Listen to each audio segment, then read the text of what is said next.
পাওয়ার পর যদি মর্যাদা দিতে না পারো, তাহলে হারিয়ে যাবার পর কেঁদো না। যদি কেউ কোনোদিনও তোমায় ছোট করতে চায়, তবে ভেবে নিও তুমি তাদের চেয়ে অনেক উপরে আছো। অতিরিক্ত বিশ্বাস আর অতিরিক্ত অবিশ্বাস দুটোই মানুষকে বিপদের দিকে নিয়ে যায়। তুমি যদি তোমার কাজকে স্যালুট করো, তাহলে তোমার আর কাউকে স্যালুট করতে হবে না। কিন্তু যদি তুমি তোমার কাজকে অসম্মান করো, ফাঁকি দাও কিংবা অমর্যাদা করো, তাহলে তোমায় সবাইকে স্যালুট করতে হবে। সময় কখনো পারফেক্ট হয় না, সময়কে পারফেক্ট করে নিতে জানতে হয়।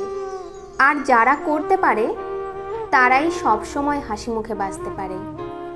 উপরে ওঠার জন্য শক্তি দরকার, সেটা মাউন্ট এভারেস্টই হোক বা আপনার পেশায়। যদি আপনি জীবনে বারবার আঘাত পেতে থাকেন, তাহলে তার জন্য নিজেকে দোষী ভাববেন না। শুধু মনে রাখবেন, যেই গাছটির ফল সবচেয়ে মিষ্টি, সেই গাছটিতেই সবচেয়ে বেশি পাথর ছুঁড়ে মারা হয়। বৃষ্টি শুরু হলে সব পাখি কোথাও না কোথাও আশ্রয় নেয়, কিন্তু ঈগল মেঘের উপর দিয়ে উড়ে বৃষ্টিকে এড়িয়ে যায়। যদি তুমি পরাজিত হও, তাহলে হাল ছেড়ো না, কারণ সেটাই তোমার শেখার প্রথম পদক্ষেপ। যে মানুষগুলো তোমাকে বলে তুমি পারো না বা তুমি পারবেই না, তারাই সম্ভবত সেই লোক যারা ভয় পায় এটা ভেবে যে তুমি পারবে। জীবন ও সময় পৃথিবীর শ্রেষ্ঠ শিক্ষক। জীবন শেখায় সময়কে ভালোভাবে ব্যবহার করতে, আর সময় শেখায় জীবনের মূল্য দিতে। গতকাল তোমায় কে আঘাত করেছে ভুলে যাও, কিন্তু যারা তোমাকে প্রত্যেকদিন ভালোবাসে তাদের কখনো ভুলে যেও না। অতীতের দুঃখ কষ্ট ভুলে গিয়ে বর্তমানে মন দাও। সমস্ত যন্ত্রণা ভুলে যাও, কিন্তু সেখান থেকে যে অভিজ্ঞতা তোমার হয়েছে সেটা কখনো ভুলবে না।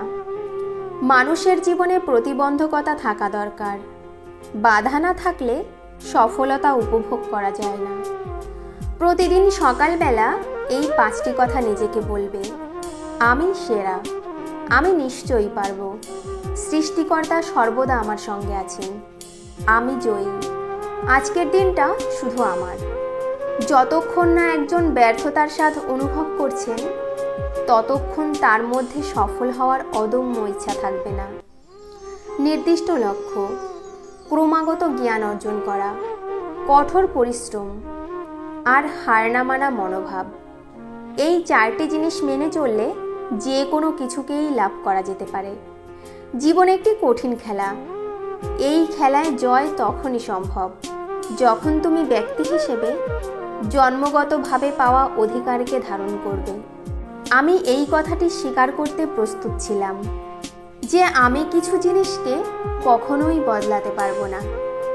তুমি তোমার ভবিষ্যৎ পরিবর্তন করতে পারবে না, কিন্তু অভ্যাস পরিবর্তন করতে নিশ্চয়ই পারবে, এবং অভ্যাসই তোমার ভবিষ্যৎ পরিবর্তন করে দেবে।